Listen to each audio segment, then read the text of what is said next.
Hi students, நான் உங்க தமிழாசிரியர் பேசுறேன். இந்த வீடியோ பார்க்கறதுனால உங்களுக்கு 3 பெனிஃபிட்ஸ் இருக்கு. ஆல்ரெடி தெரிஞ்சதுதான். ஒன்னு டெக்ஸ்ட் புக் தேவைப்படாது. ரெண்டாவது கொஸ்டின் வித் ஆன்சர் நானே கொடுத்துட்டு இருக்கேன். மூணாவது ரொம்ப முக்கியமான பார்ட் இலக்கணம். அதுவும் ஒவ்வொரு வீடியோலயும் லாஸ்ட் ஸ்லைட்ல கொடுத்துட்டு இருக்கேன். ஓகேவா? இன்னைக்கு 9ஆம் வகுப்பு இயல் 3ல இருக்கக்கூடிய ஒரு செய்யுள் பகுதி. ரொம்ப அழகான செய்யுள் பகுதி. அதாவது மணிமேகலை அப்படின்ற காப்பியத்துல இருந்து நான் கொடுக்க போறேன் இன்னைக்கு. பார்க்கலாமா? இது எப்படின்னா மணிமேகலை அப்படிங்கிறது ஐம்பெரும் காப்பியங்கள்ல ஒன்று. உங்களுக்கு தெரியும் சிலப்பதிகாரம், மணிமேகலை, வளையாபதி, குண்டலகேசி, சிவக சிந்தாமணி, இந்த 5 ஐம்பெரும் காப்பியங்கள். இதுல இந்த மணிமேகலையும் சிலப்பதிகாரமும் இரட்டை காப்பியம் அப்படின்னு சொல்றாங்க. ஏன் அப்படி சொல்றாங்க அப்படின்னா மணிமேகலை அப்படின்ற அந்த பெண் இருக்கா இல்லையா, அவ வந்துட்டு சிலப்பதிகாரத்துல வரக்கூடிய கோவலன், மாதவி, கண்ணகி 3 பேர் இருப்பாங்க. அந்த கோவலனுக்கும் மாதவிக்கும் பிறந்த மகள் தான் மணிமேகலை. அந்த சிலப்பதிகாரத்தை தொடர்ந்து இந்த இலக்கியம் எழுதப்பட்டது, இந்த காப்பியம். அதனால இது வந்து இரட்டை காப்பியம் அப்படின்னு சொல்றாங்க. அப்ப இதை இயற்றியவர் யார் அப்படின்னா சீத்தலை சாத்தனார். இவரும் இளங்கோவடிகள், யார் அவரு? சிலப்பதிகாரத்தை இயற்றியவர். 2 பேரும் சமகாலத்தை சேர்ந்தவர்கள். ஏன்னா அவங்க சிலப்பதிகாரம் எழுத்து முடிச்ச உடனே வந்துட்டு மணிமேகலை அந்த பொண்ணை பத்தியான ஒரு இலக்கியம் அமைச்சாங்க, காப்பியம். இது 2ம் சமகாலத்துல வாழ்ந்த புலவர்களால் இயற்றப்பட்டது. இது ஒரு பெருமையான விஷயம். இரட்டை காப்பியங்கள் என்ற யாவை அப்படின்னு கேட்டா நீங்க வந்துட்டு என்ன எழுதணும்? சிலப்பதிகாரமும் மணிமேகலையும் அப்படின்னு சொல்லிட்டு எழுதணும். இன்னைக்கு நம்ம என்ன பார்க்க போறோம் அப்படின்னா, இதுல வந்துட்டு இருக்கக்கூடிய காதைகள்ல ஃபர்ஸ்ட் இருக்கக்கூடிய விழா வரை காதை. ஒரு விழா எப்படி நடக்குது, யாரெல்லாம் அந்த விழாவுக்கு வந்திருக்காங்க, அந்த விழா நடக்கும்போது வேற என்ன நிகழ்ச்சிகளா நடக்குது, மக்கள் எப்படி இருக்கணும், இதுதான் வந்துட்டு ஒரு முரசு அறைமோன் வந்துட்டு முரசு அரைஞ்சு சொல்றான். அதான் நம்ம பார்க்க போறோம். குறிப்பு, நூல் குறிப்பு ரெண்டுமே கொடுக்க போறேன். ஏன்னா ரெண்டும் ரொம்ப உங்களுக்கு முக்கியமானது. எதுல வேணாலும் உங்களுக்கு கொஸ்டின்ஸ் கேட்பாங்க. அதனாலதான் ஆசிரியர் குறிப்பு பார்க்கலாம். ஃபர்ஸ்ட், இந்த மணிமேகலை இயற்றியவர், அவரோட இயற்பெயர், ஆசிரியர் வந்துட்டு சாத்தன் அப்படிங்கதான் பேரு, அவரோட இயற்பெயர். ஆனா இவரோட பேரை வந்துட்டு கூலவாணிகம் சீத்தலை சாத்தனார் அப்படின்னு சொல்லி மாத்திருக்காங்க. ஏன் அப்படின்னா கூலவாணிகம்னா தானிய வியாபாரம் செய்தவர் இவர். அதனால சீத்தலை அப்படின்ற ஊர்ல பிறந்ததுனால கூலவாணிகம், தானியம் வியாபாரம் செய்யக்கூடிய சீத்தலையில் பிறந்த சாத்தனார் அப்படின்னு சொல்லி சிறப்பா அவங்க கூப்பிடுறாங்க. அவரோட ஊர் என்ன? அப்ப சீத்தலை திருச்சியில பிறந்திருக்காரு. திருச்சியில சீத்தலை அப்படின்ற ஊர்ல. அப்ப வாழ்ந்த இடம், இவர் பிறந்த இடம் வந்துட்டு திருச்சி சீத்தலையா இருந்தாலும் அவர் வாழ்நாள் முழுவதும் எங்க இருந்தாருன்னா மதுரையில தான் இருந்தார். அதனால வாழ்ந்த இடம் மதுரை. இவருக்கு சிறப்பு பெயர்கள்லாம் இருக்கா? இருக்கு. என்னென்ன பெயர்கள்? தண்டமிழ் ஆசான், சாத்தன், நன்னூர் புலவன் அப்படின்னு சொல்லி பெயர்கள்லாம் இவருக்கு இருக்கு.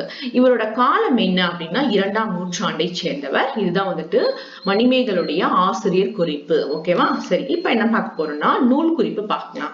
இந்த நூலோட பேர் என்ன? நான் இப்ப சொன்ன மணிமேகலை. இது இரட்டை காப்பியம், ஐம்பெரும் காப்பியங்கள்ல ஒன்று அப்படின்னு சொல்லியிருக்கேன். சரி, ஆசிரியர் யாருன்னா சீத்தலை சாத்தனார்.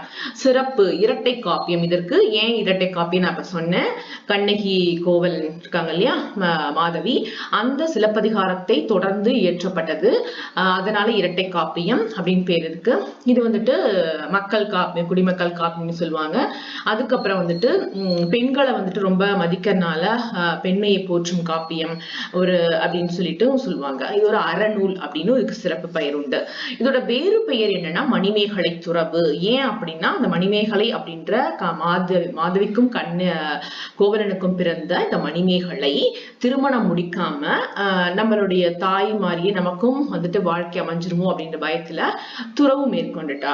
மேற்கொண்டு நிறைய வந்துட்டு உதவிலாம் எல்லாருக்கும் செய்ய ஆரம்பிச்சா. அதனாலதான் இந்த நூலுக்கு பேரு மணிமேகலை துறவு அப்படின்னு பேர் வந்துச்சு. என்ன சமயம்னா பௌத்த சமயத்தை சேர்ந்த மாறிட்டா, பௌத்த சமயத்துக்கு மாறி துறவு மேற்கொண்டாள். காதை, இதுல மொத்தம் 30 காதை இருக்கு. அதுல முதல் காதை தான் விழாவரை காதை. ஒரு இந்திர விழா நடக்குது. இந்திர விழா அப்படிங்கிறது 28 நாட்கள் நடைபெறும் ஒரு பூம்புகார் அந்த நகரத்துல. அப்படி நடக்கும்போது யாரெல்லாம் வருவாங்கன்னா தேவர்கள் மற்றும் மனிதர்கள் எல்லாமே சேர்ந்து இருப்பாங்க. அந்த தேவர்கள் வந்துட்டு மனித உருவத்துல வந்து யாருக்கு தெரியாத மாதிரி அந்த விழாவுல கலந்துப்பாங்க. அப்ப வந்துட்டு அறநூல் படைத்தவங்க, அவங்கவுங்க சமயவாதிகள், இப்படி எல்லாருமே அந்த வந்துட்டு விழாவுக்கு வருவாங்க. அப்ப விழா வர்றது யார் யார் வராங்க, அந்த விழா நடைபெறுவதற்கான முன்னேற்பாடுகள், சில டெக்கரேஷன் எல்லாம் செய்வோம் இல்லையா, அது என்ன, அந்த 28 நாள்களும் வேற என்ன நிகழ்ச்சிகள், கலை நிகழ்ச்சிகள் நடைபெறுது, அந்த விழா நடைபெறும் போது மக்கள் எல்லாம் எப்படி இருக்க வேண்டும் அப்படிங்கறத முரசறைவன் வந்து அந்த நகரத்துல முரசறைந்து சொல்லிடலாம். ஓகேவா? நுழையும் மணிமேகலை, மக்களின் வாழ்வில் பிறந்தது முதலாக நடத்தப்படுகின்ற நிகழ்வுகளில் விழா தனக்கென ஒரு தனி இடம் பெறுகிறது. ஆமா, மக்கள் வந்துட்டு பிறந்தது முதல்ல இறக்குற வரைக்கும் நிறைய விழாக்கள் அவங்க வாழ்க்கையில நடைபெறுது. அதுல வந்து விழா அப்படிங்கிறது நிகழ்வு வந்து ஒரு தனி இடத்தை தான் பிடிச்சிருக்குன்னு சொல்லலாம். மனித மாண்புகளை எடுத்துரைக்கும் விழா பண்பாட்டின் வெளிப்பாடாகவும் திகழ்கிறது. மக்களோட பண்பாடை தெரிஞ்சுக்கணும், அவங்களோட நாகரிகம் எப்படிப்பட்டவர்கள்னா அந்த விழாவில அவங்களுடைய பண்பாடு எல்லாம் தெரிய ஆரம்பிக்கும்.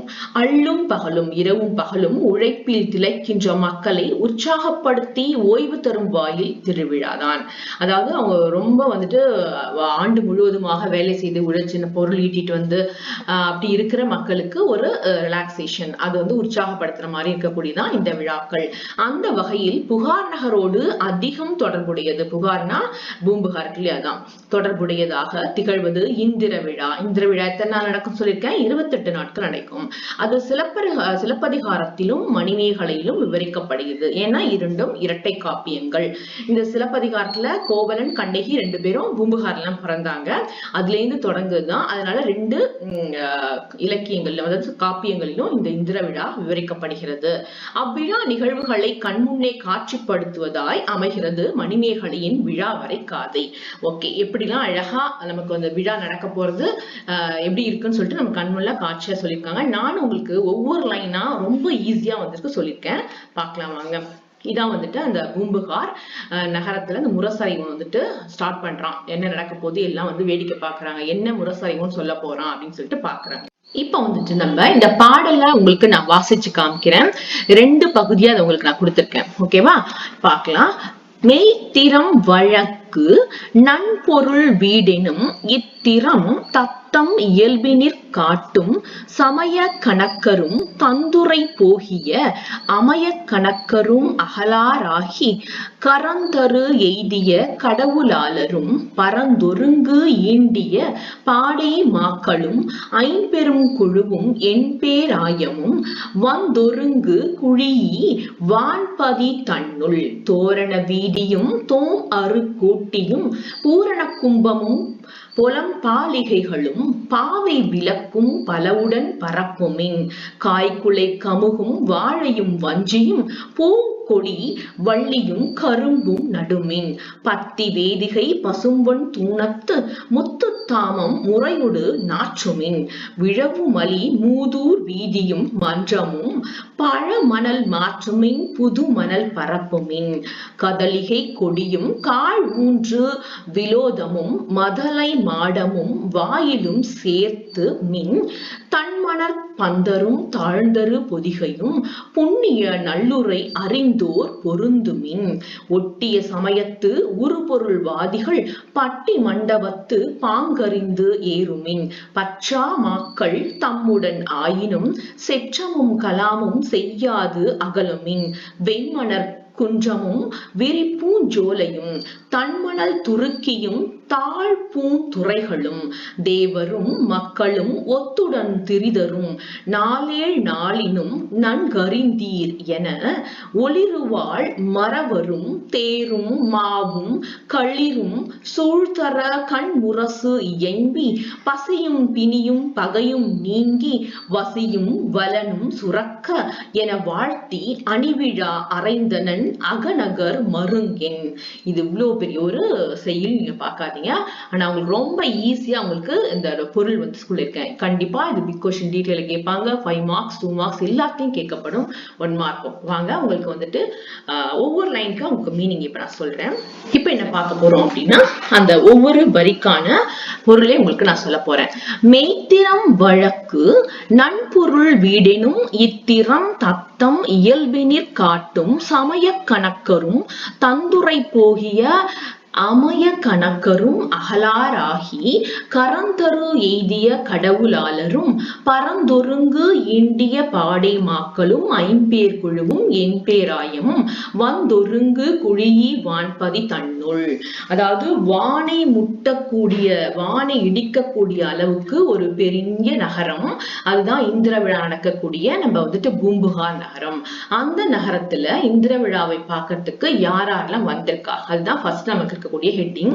யார் வந்திருக்கா அப்படின்னா, மெய்த்திறம் வழங்கு நன்பொருள் வீடனும். அதாவது மெய்த்திறன், உண்மையை, வாழ்க்கையில் நடக்கக்கூடிய உண்மைகள் என்ன, தத்துவம், அதை பற்றியும், வீடு பேரு, இந்த இம்மை மறுமைன்னு சொல்லுவாங்க. இம்மைனா இந்த பிறவி, மறுமைனா அடுத்த பிறவி. அடுத்த பிறவிக்கு நம்ம செல்லணும்னா என்னென்ன நன்மைகள் செய்யணும், அதற்கான வழிகள் என்ன, இப்படி வாழ்க்கையில் இருக்கக்கூடிய உண்மைகளை உணர்த்தக்கூடிய மத, அதாவது நிறைய சமயத்தை சார்ந்தவர்கள் அங்க வந்திருக்காங்க. அவங்க என்ன பண்றாங்க, அவங்க சமயத்துல அவங்க அனுபவித்தது, அவங்க படித்தது, அறிந்தது, அதை வழியா மக்களுக்கு தெரிவிக்க வந்திருக்காங்க. அப்புறம் சமய கணக்கரும் தந்துரை போகிய, அதாவது ஒவ்வொரு காலகட்டத்திலும் இருக்கக்கூடிய கணக்கர்களும் வந்திருக்காங்க. அமைய கணக்கரும் அகலாதராகினா இந்த உலகத்தை, அந்த நகரத்தை விட்டு நீங்காம இருக்கக்கூடிய கரந்தரு எய்திய கடவுள், அதாவது மனித உருவத்துல இருக்கக்கூடிய கடவுள், தேவர்கள், அவங்களும் அங்க இருக்காங்க. ஆனா இந்த நகரத்தை விட்டு நீங்காம அங்கேயே வந்துட்டு மக்களோட மக்களா இருக்காங்க. அந்த தேவர்களும் வந்திருக்காங்க. பரந்தொருங்கு, அதாவது இந்த தேவர்கள்னா மனித உருவத்துல இருக்கக்கூடிய கடவுள், தேவர்கள் சொல்லலாம். அவங்க பாத்தீங்கன்னா மனிதர்கள் மாதிரியே உலாவிட்டு இருப்பாங்க. ஆனா நம்ம இவங்க வந்துட்டு கடவுள் அப்படின்னு நம்ம கண்டுபிடிக்க முடியாது. அப்படி தேவர்களும் வந்திருக்காங்க. அதுக்கப்புறம் யார் வந்திருக்காங்கன்னா, கடல் கடந்து, அதாவது நம்ம நாட்டுல மட்டும் இல்லாம அடுத்த நாட்டிலையும் சென்று, அதாவது கடல் கடந்து இருக்கக்கூடிய, வாணிபம் செய்யக்கூடிய, பல மொழிகளை பேசுகின்ற, பொருள் ஈட்டக்கூடிய மக்களும் அங்க வந்திருக்காங்க. பல மொழிகளை பேசக்கூடிய மக்களும் அங்க வந்திருக்காங்க. பல நாட்டவர்களும் வந்திருக்காங்கன்னு அர்த்தம். அப்புறம் யாரு இருக்கா அப்படின்னா, ஐம்பெரும் குழுவும் என்பேராயமும் இருக்கு. அது என்ன ஐம்பேராயம் அப்படின்னா, இது வந்து அரசர்களுக்கு ஆலோசனை குழு சொல்லக்கூடிய ஒரு குழு. 5 பேர் அதுல இந்த குழுவுல இருப்பாங்க. அமைச்சர் இருப்பாரு, சடங்கு செய்விப்போர் இருப்பாரு, படைத்தலைவர் இருப்பாரு, தூதர், சாரணர், ஒற்றர். இவங்க 5 பேரும் ரொம்ப முக்கியமானவர்கள், அரசனுக்கு பக்கபலமா இருக்கக்கூடியவங்க.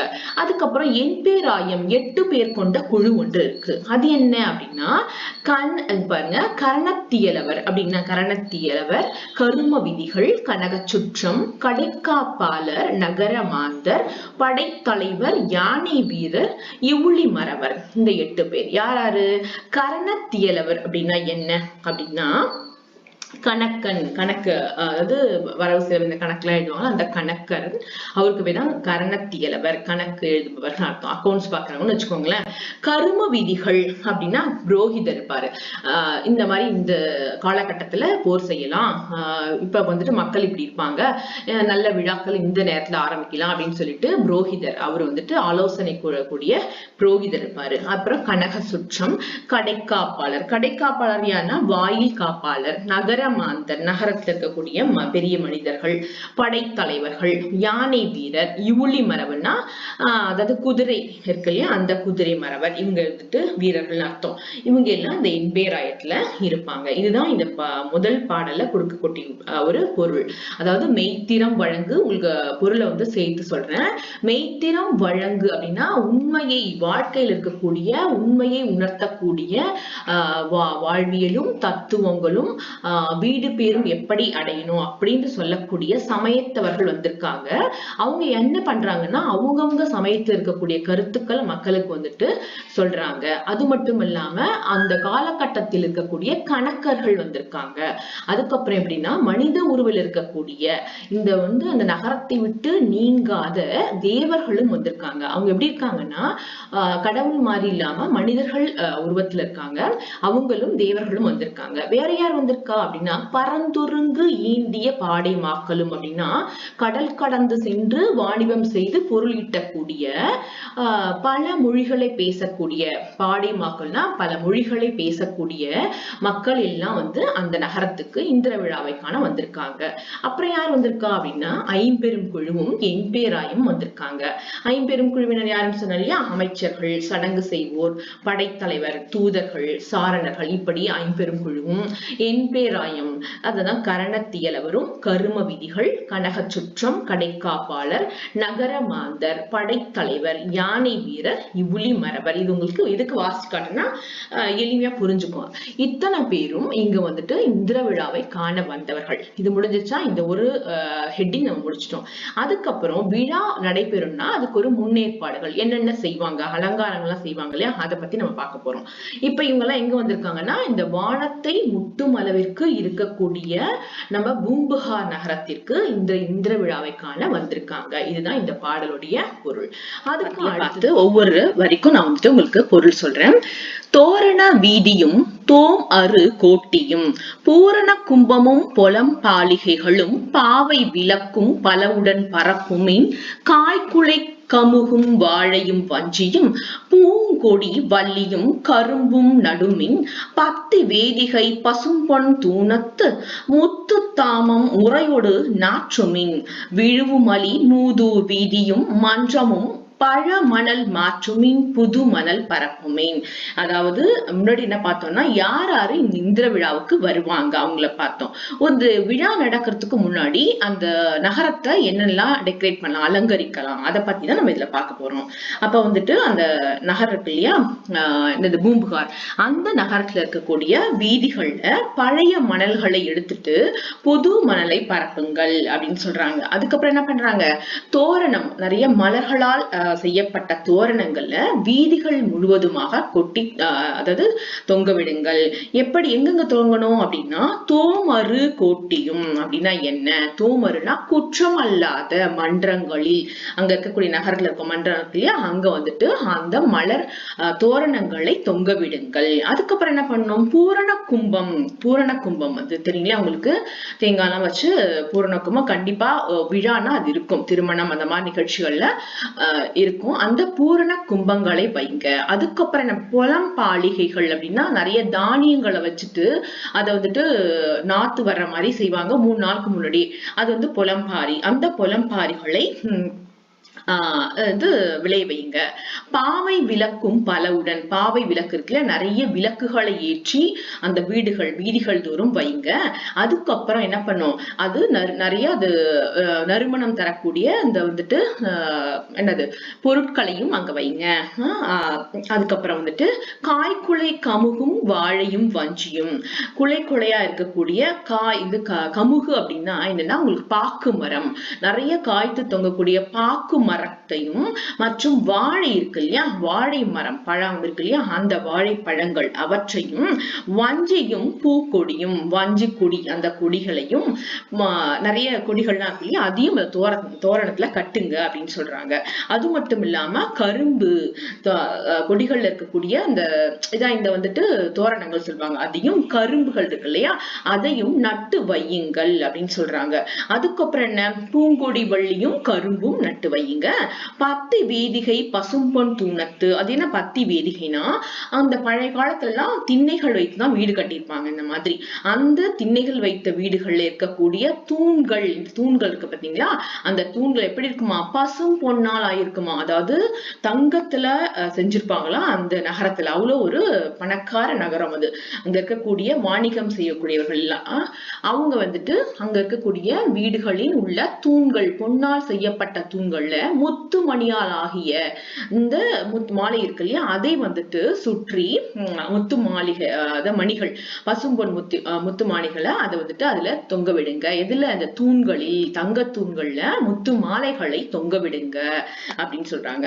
அதுக்கப்புறம் என்ன சொல்றாங்கன்னா இதெல்லாம் எங்க நடக்குதுன்னா அதாவது விழவுமலி மூதூர்னா முதிய புகார் நகரத்தினுடைய பழமையான நகரம் இருக்கு இல்லையா, அங்க விழாக்கோலம் கொண்டிருக்கக்கூடிய இந்த நகரத்துல வீதிகளில் வந்துட்டு நீங்க என்ன பண்ணணும், எல்லா மக்களும் கூடி இருக்கக்கூடிய அந்த வீதிகள்ல வந்துட்டு தொங்க விடுங்க அப்படின்னு சொல்றாங்க.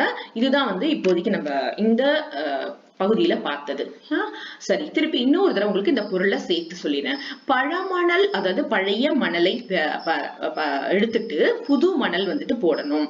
இப்ப இருக்கக்கூடியது எல்லாத்தையும் சேர்த்து உங்களுக்கு பொருள் சொல்றேன் பாருங்க. எப்படின்னா என்ன சொல்லணும், தோரணங்கள் வந்துட்டு கட்டி விடுங்க. ஏன் தோரணம் தங்கணும் அப்படின்னா, ஒரு விழா ஆரம்பிக்க போது அதுக்காக முன்னேற்பாடுகள் செய்யறாங்க. இதையும் வந்து அந்த முரசறைவன் தான் சொல்றான், இப்படி எல்லாம் நீங்க பண்ணுங்க விழா நடைபெற போகுது அப்படின்னு சொல்லிட்டு. எப்படின்னா அந்த நகரத்துல பழைய மணல்களை எடுத்து விட்டு புதிய மணல்களை பரப்புங்கள். வீதிகள் தோறும் குற்றமில்லாத நகரங்களில் மலர் மாலையாலான தோரணங்களை அந்த மன்றங்களில் தொங்க விடுங்க. அதுக்கப்புறம் பாவை விளக்குகளையும் பூரண கும்பங்களையும் பாலிகைகளையும் நறுமணம் தரக்கூடிய வாசனை பொருட்களையும் வையுங்க. அதுக்கப்புறம் பாக்கு குலையா காய்க்கக்கூடிய அந்த பாக்கு மரத்தையும், அப்புறம் வாழை இருக்கு இல்லையா, அந்த வாழை பழங்களையும், அப்புறம் கொடிகளை மஞ்சு கொடியையும் அங்க தொங்க விடுங்க. அதுக்கப்புறம் என்ன, கரும்புகளை நட்டு வையுங்கள். அதுக்கப்புறம் அந்த வீட்டுல இருக்கக்கூடிய தூண்கள், அது பொன்னால் அமைக்கப்பட்ட திண்ணைகளுடைய தூண்கள் இருக்கும், அந்த தூண்கள் தோறும், தங்க தூண்கள் தோறும் முத்து மாலைகளை தொங்க விடுங்க. இதெல்லாம் எங்க நகருக்குன்னா அந்த மூதூரான பழைய இந்த நகரத்துல நடைபெறக்கூடிய இந்த விழாவில இந்த ஏற்பாடுகள்லாம் நீங்க செய்யணும் அப்படின்னு சொல்லிட்டு அந்த முரசறைஞ்சு சொல்லிட்டு இருக்கான். புரிஞ்சுதா? முக்கியமா கவனிங்க, யாரெல்லாம் வந்துட்டு இந்த விழாவில என்னென்ன செய்யணும் அதை சொல்லியிருக்காங்க. கதலிகை கொடியும் காழ்மூன்று விலோதமும் மதலை மாடமும் வாயிலும் சேர்ந்துமின் தன் மணற்பந்தரும் தாழ்த்தரு பொதியிலும் புண்ணிய நல்லுரை அறிந்தோர் பொருந்துமின் ஒட்டிய சமயத்து உருபொருள் வாதிகள் பட்டி மண்டபத்து பாங்கறிந்து ஏறுமின் பற்றா மாக்கள் தம்முடன் ஆயினும் செற்றமும் கலாமும் செய்யாது அகலுமின். என்ன செய்யணும், இந்த விழாவுக்கு வந்தவங்க எல்லாம் யாரும் எப்படி எல்லாம் நடந்துக்கணும்னு சொல்லியிருக்காங்க.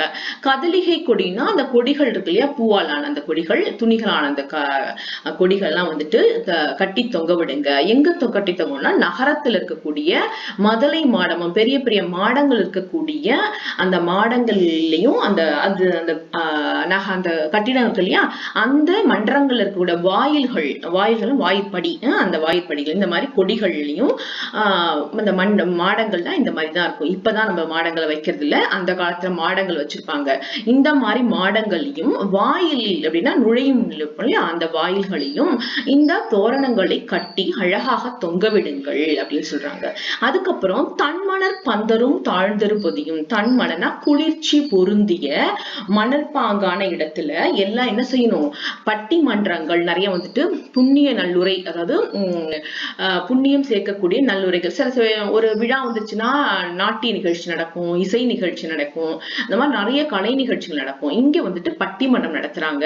அதாவது குளிர்ந்த மணல்களை பரப்பி அங்க அதுல வந்துட்டு தாழ்ந்தரு பொதியும் அப்படின்னா நிழல் தரக்கூடிய மரங்கள் அங்க இருக்கக்கூடிய அந்த இடத்துல நீங்க என்ன பண்ணணும், புண்ணிய நல்லுரை அறிந்தோர் அதை சொல்லிக் கொடுங்க. புண்ணியம் எப்படி சேர்க்கணும் மக்களுக்கு, அதுக்கான வழிகளை வந்துட்டு நீங்க மக்களுக்கு சொல்லுங்க. எங்க சொல்லணும் அப்படின்னா, குளிர்ந்த மணல்கள் பொருந்திய தாழ்ந்த நிழல் தரக்கூடிய மன்றங்கள்ல இந்த புண்ணிய நிகழ்ச்சிகளை, புண்ணிய அதாவது உரையாடல் நிகழ்த்தணும் அப்படின்னு சொல்றாங்க. அதுக்கப்புறம் ஒட்டிய சமயத்து உருபொருள்வாதிகள் அப்படின்னா அவங்கவங்க சமயத்தை சேர்ந்தவர்கள் அவங்களுக்கு தெரிந்த கருத்துக்களை என்ன பண்ணணும், உள்ளார்ந்த உண்மையான பொருளை அறிந்து, அதற்கான என்ன உண்மை அப்படின்ட்டு அறிந்து தெரிந்த வாதிகள் என்ன பண்ணும், பட்டிமன்றங்கள் நடத்துங்க. அதுல வந்துட்டு வாதிட்டு அதோட உண்மையை என்ன, அதுக்கான வந்துட்டு உண்மையான பொருள் என்ன அப்படிங்கறது விவாதித்து முடிவை கொடுங்கள். அதுக்காக பட்டிமன்றம் நடத்துங்க. அப்ப பல வகையான சமயத்தை சேர்ந்தவர்களும் அவங்கவங்க சமயத்தை சேர்ந்த கருத்துக்களை சொல்லி அந்த பட்டிமன்றத்தை கலந்து கொண்டு அதன் முடிவில் உண்மையை வந்துட்டு தெளிவாக மக்களுக்கு எடுத்துரையுங்கள் அப்படின்றாங்க. அதுக்கப்புறம் பற்றா மாக்களும் பாருங்க, இந்த பட்டிமன்றத்துல அந்த பட்டிமன்றத்துல என்னென்ன நடைமுறை இருக்கும், நம்ம எப்படிலாம் வாதம் இடணும், அதெல்லாம் தெரிஞ்சு கொண்டு உள் பொருளை உணர்ந்து பட்டிமன்றத்தை நீதிமன்றத்துல வாதாடுங்க அப்படின்னு சொல்றாங்க. அதுக்கப்புறம் என்னன்னா, பற்றா மாக்கள் தம்முடன் ஆயினும் செற்றமும் கலாமும் செய்யாது அகலுமின். பற்றா மாக்கள் அப்படின்னா வேறுபட்ட மக்கள் எல்லாமே வந்துட்டு நல்லவர்களாகவும் இருக்க மாட்டாங்க, எல்லாரும் தீயவரும் கிடையாது. நிறைய மக்கள் கலந்துதான் இருப்பாங்க தன்னுடைய பண்புகள்ல, குணங்கள்ல. அப்படிப்பட்ட மாற்று மக்கள் குணங்களுடைய மக்கள்கள் எல்லாருக்கும் நம்ம பார்ப்போம். அவங்களும் அங்க சேர்ந்து இருப்பாங்க. அவங்களோட என்ன பண்ணணும் நீங்க, செற்றமும் அப்படின்னா கோபமும், அது கலாமும் அப்படின்னா அவங்களுக்கு என்னது பொறாமை, அந்த குணமும் இல்லாம அவங்களுடைய அப்படி இருக்கக்கூடியங்களை வந்துட்டு அகன்று அவங்களை தனித்து விட்டு நீங்க வந்துட்டு அந்த விழாவில கலந்துக்கோங்க. அவங்களோட வந்துட்டு பழிபாவங்கள் எல்லாம் செய்யக்கூடியவங்க அவங்களை வந்துட்டு விட்டு அவங்களை விட்டு தனித்து நின்று இந்த விழாக்களில் கலந்து கொள்ளுங்கள் அப்படின்றாங்க. பற்றா மாக்கள் தம்முடன் ஆயினும், அதாவது வேறுபட்ட மக்கள் நம்முடன் கலந்து இருந்தாலும், கோபமும் அது பொறாமை குணம் உடையவர்கள் இருந்தாலும் அவர்களிடமிருந்து தள்ளி இருந்து இந்த விழாவில் கலந்து கொள்ளுங்கள். அதுதான் இந்த பத்தியில உங்களுக்கு சொல்லியிருக்காங்க. இது ரொம்ப முக்கியமான படம். ஒவ்வொரு லைனுக்கும் உங்களுக்கு நான் வந்துட்டு மீனிங் சொல்லிட்டு வரேன். சரி, இப்ப வந்துட்டு திருப்பி இன்னொரு தடவை இந்த ஃபுல் பொருளா இந்த பத்திக்கானது நம்ம பார்த்துடலாம். ஓகேவா? சரி, பார்க்கலாம் வாங்க. இப்ப என்ன சொல்றாங்கன்னா, இந்த தோரணங்கள்லாம் எங்க இடணும், அதாவது மலர் தோரணங்களை கதளிகை கொடியும், அதாவது மலர் தோரணங்கள் கால் ஊன்று விலோதமும், கொடிகளால் ஆன, கொடிகள் கட்டுவாங்க இல்லையா, அந்த பேப்பர் துணியாலான கொடிகள்லாம், அந்த கொடிகளையும் மதலை மாடமும், பெரிய பெரிய மாடங்கள் உள்ள வீடுகளிலும் அந்த மாடங்களிலும் அதன் வாயில்களிலும், அதாவது உள்ள நுழைவோம் இல்லையா, அந்த நுழைப்பொருளத்திலையும் இந்த மாடங்களையும் நுழைந்து நிற்கக்கூடிய வாயில்களிலும் கட்டி தொங்க விடுங்க. அதுக்கப்புறம் என்ன பண்ணுங்கன்னா, குளிர்ந்த மணலை பரப்பி அதுல ஒரு பந்தல் வைத்து, அந்த பந்தல்ல வந்துட்டு தாழ்தரு அப்படின்னா நிழல் தரக்கூடிய மரங்களை உடைய மன்றங்களில் புண்ணிய உரையை ஆற்றுங்கள். அது மட்டுமல்லாம அவங்கவுங்க மதத்தை சேர்ந்தவர்கள், சமயத்தை சேர்ந்தவர்கள் அதன் உள்பொருளை உணர்ந்து எல்லாரும் சேர்ந்து ஒரு பட்டிமன்றம் நிகழ்த்தி அதனுடைய பொருள், உண்மையான பொருள் அந்த என்னவோ அதை வந்துட்டு மக்களுக்கு எடுத்து கூறுங்கள். அப்புறம் அந்த வந்திருக்கக்கூடிய விழாவுக்கு வந்திருக்கக்கூடிய மக்கள் எப்படிப்பட்ட மக்கள், மாற்று குணமுடைய மக்கள், கோபமுடையவங்க, பொறாமை உடையவங்க, யாரா இருந்தாலும் அவங்களிருந்து தள்ளி இருந்து இந்த விழாவை ரசியுங்கள் அப்படின்னு இந்த முரசறைவும் சொல்றான். இன்னைக்கு வந்துட்டு உங்களுக்கு இது வரைக்கும் நான் சொல்லியிருக்கேன். இதோட அடுத்த பார்ட் நாளைக்கு உங்க வீடியோ கொடுக்குறேன். ஏன்னா இது ரொம்ப பெரிய.